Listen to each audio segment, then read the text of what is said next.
But you have this complex of ideas, which anywhere you hear the phrase diversity, equity, and inclusion, okay, which are, how can you be against diversity? How can you be against being inclusive? Of course, we're in favor of being, integrating all members of our society and treating everybody fairly and equally, sure.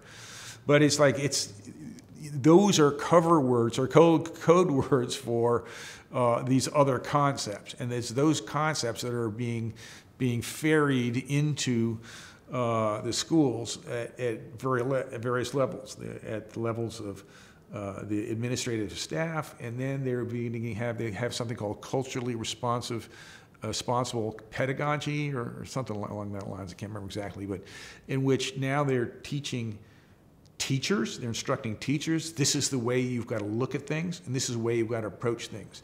And it's all based on this complex of ideas that I just described. And in many cases, you have it in discussion groups with PTAs, you have it more and more being integrated into the classroom.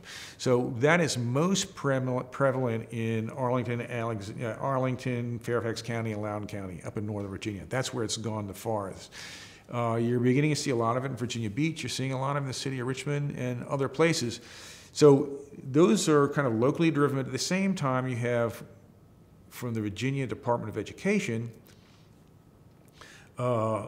driven by Governor Ralph Northam, who is trying to make amends for his blackface scandal, who has adopted this whole way of thinking, he's created a person in charge of DE&I for the state, another one, a person in charge of DE&I for the school system, and they're driving this top down through the school system across the state of Virginia.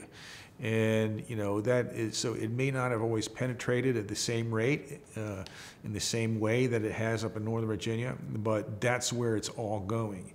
And to pretend that somehow that CRT or critical race theory is a figment of the imagination of Republicans, tell me just one thing, is that the Democrats realize that this is a electoral loser of an issue, and they're trying to sweep it under the rug.